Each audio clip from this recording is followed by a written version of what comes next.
La deuxième partie de notre émission, est-ce que pour vous, Ro doit-il être titulaire à tous les matchs à partir de maintenant? Alors pourquoi je pose la question? Parce qu'après le match à Montpellier, où il a été décisif dans les premières secondes, puisque c'est lui qui sert Wai d'une magnifique tête, et je trouve qu'il a apporté aussi toute son énergie sur ce côté gauche.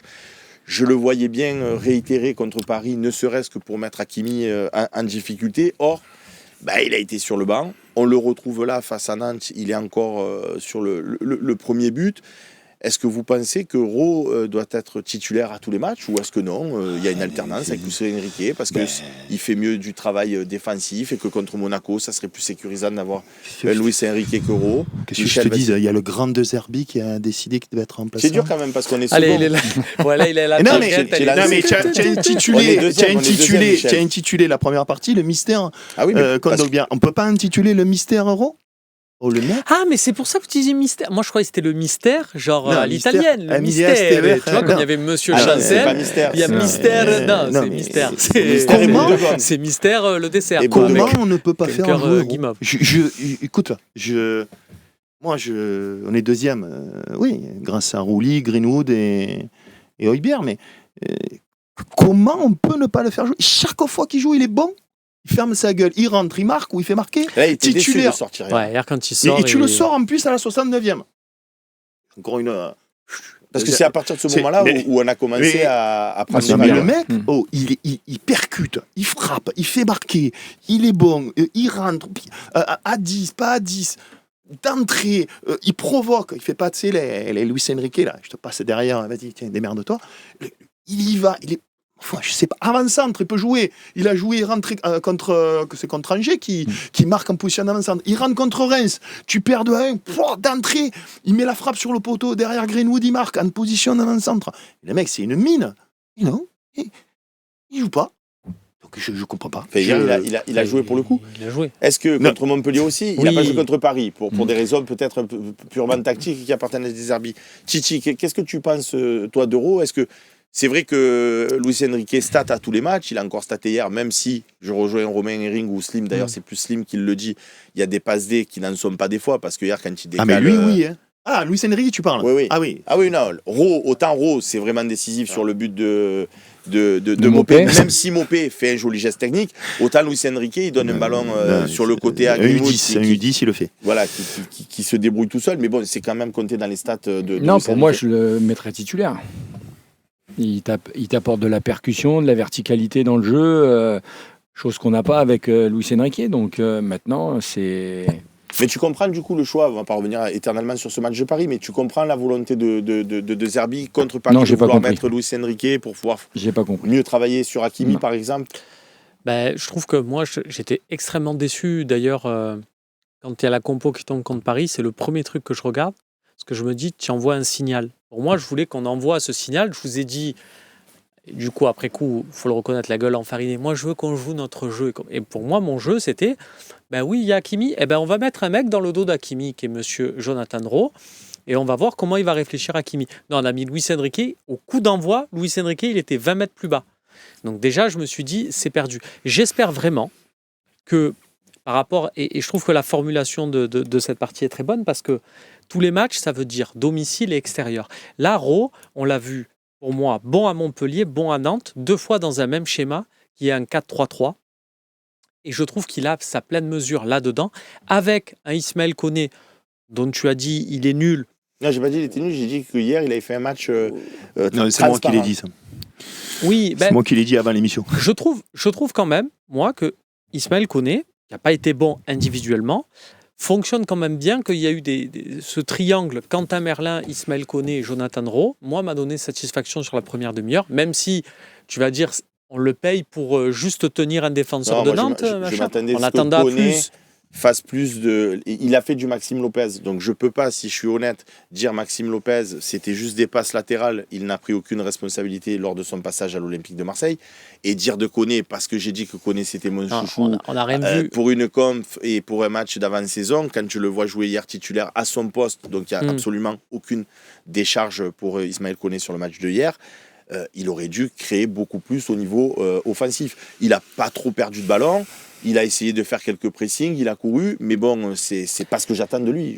Ça, sur les matchs de préparation, je lui voyais une autre capacité. Ça, je suis alors totalement d'accord avec toi, mais par rapport à ceux, par exemple, qui des fois imaginent Kondogbia relayeur, je pense que tu mets hier Kondogbia relayeur, désolé, le pauvre, lui, il va se dire j'ai fait une partie, ils m'ont mis des coups de pelle, et là, c'est plus mon tour, mais ils m'en mettent quand même. Je pense que si tu mets Kondogbia relayeur gauche, par exemple, dans un milieu, Højbjerg sentinelle, Rabiot relayeur droit, et Kondogbia relayeur gauche, t'as pas les séquences qui se passent, c'est-à-dire que Kondogbia, il va se faire bouger beaucoup plus que Ismaël Koné, il va pas avoir l'activité de... Voilà. Donc Ismaël Koné, c'est pour ça que je me dis, c'est sympa avec Ro. J'aimerais bien que, moi, ce 4-3-3, j'aimerais bien que ça soit à l'extérieur, j'aimerais bien que ça soit à domicile aussi. Et pour moi, l'intérêt de ce 4-3-3, c'est Jonathan Rowe. Si tu me fais un 4-3-3 avec Luis Enrique, qui, comme l'a dit Michel, c'est je passe, ah là, je peux... L'occasion, le centre. Oui. Ah, je pouvais me jeter pour. Je savais pas. C'est incroyable. Mais ce qui est un truc sur Luis Enrique, évidemment, il y en a qui vont dire Michel fait une fixette. Mais si on avait un Luis Ocampos, c'était Luis Enrique. Tu vois ce que je veux te dire par rapport au PSG? C'est-à-dire que c'est le mec qui se met minable, qui défend. Mais Luis Enrique ne sait pas défendre. Il ne fait jamais un tacle. Il court. Il court. C'est un Kenyan. Donc, qui court. Il n'a pas de jeu à la Luis Ocampos. Donc, déjà que tu envoies un message... Ocampos, tu veux dire. Comment ? Lucas Ocampos. Lucas, excuse-moi. Donc, ce que je veux dire, c'est que pourquoi mettre Luis Enrique contre le PSG ? Il n'a pas de capacité défensive. Donc, non seulement tu te prives d'un joueur de percussion, qui est Jonathan Rowe, et en plus, tu mets Luis Enrique qui apporte rien. Et en plus, tu viens de dire un truc, tu dis à l'extérieur, donc je rappelle quand même, Jonathan Rowe, il rentre à Lyon, il marque. Il joue à Montpellier, décisif d'entrée. Hier, décisif d'entrée. Et quand il est remplaçant au Vélodrome, il rentre contre Montpellier décisif et il rentre contre Angers, il marque. Ça fait beaucoup, je trouve. Michel, beaucoup. Il faut que tu répondes à nos auditeurs et je ne peux pas passer sous silence. Il y a beaucoup d'amis sur Twitch qui te trouvent très très dur avec l'Olympique de Marseille, qui, je le rappelle, est seconde ce soir. Je suis très dur. Parce que les débats, parce qu'on était huitième l'année dernière.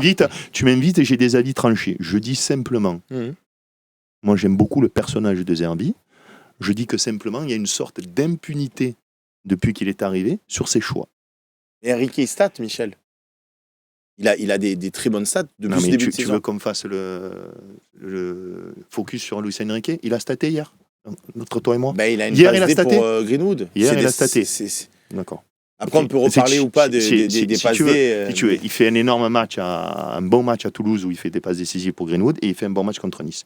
Le reste, il lui tape sur le pied, le ballon il est détourné, etc. C'est mon avis. Même le centre contre Nice, il centre, il est détourné, il arrive sur la tête de Mopé. Voilà, c'est mon avis, peu importe. C'est pas que je sois très dur, c'est que je dis que parce que c'est De Zerbi, on lui accorde, si tu veux, du crédit, qu'à mon avis, on ne l'aurait pas accordé à d'autres entraîneurs. Si c'est Gattuso qui fait ça, je pense qu'on dit Gattuso, c'est un peintre. Et je persiste à dire que sans Rouli, on aurait beaucoup moins de points, peut-être 4 à 5 points de moins, et qu'on a un Greenwood, à l'extérieur notamment, stratosphérique. Excusez-moi, messieurs, je relance Michel, mais c'est intéressant ce débat, je pense. Michel, est-ce que tu ne penses pas que le mal de l'OM depuis des années, c'est qu'on dit laissons du temps à l'entraîneur pour qu'il mette en place sa philosophie, quelle qu'elle soit, qu'on aime ou qu'on n'aime pas, et que là, par la hype que suscite De Zerbi, on va peut-être justement avoir une forme de stabilité qui va faire qu'à un moment donné... Moi, je veux que De Zerbi reste, mais on a le droit quand même de le critiquer. Tout De Zerbi qu'il est.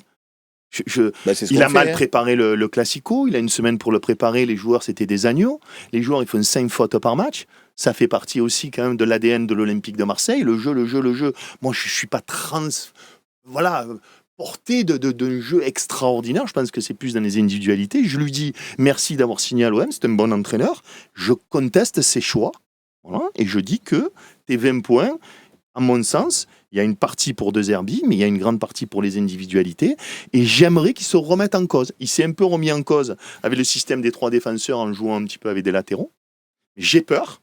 Il a fait des choix aussi à Nantes. Il a mis Rowe et Mopé à la place de Wai et d'Enrique. J'ai peur qu'après la trêve, Lille, le quatuor, là, on a donc Lens, Monaco, Saint-Etienne, Lille.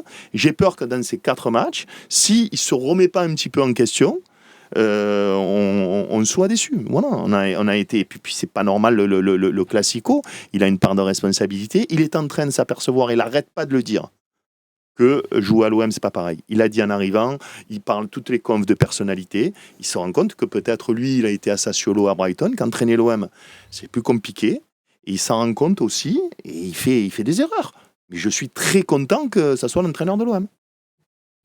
Les amis, Heureusement qu'il est content et qu'il aime bien, parce que sinon... je crois qu'il y a un consensus sur eux, tout le monde veut le voir titulaire à partir de maintenant. Espérons que ce soit le cas pour notre coach bien aimé. On passe tout de suite à une autre partie qui fait aussi un petit peu débat, puisqu'il y a Wai qui joue devant l'Olympique de Marseille, mais il y a aussi un certain Mopé qui a été très bon hier soir. Donc est-ce qu'il a un petit peu inversé la tendance? On en parle dans la troisième partie.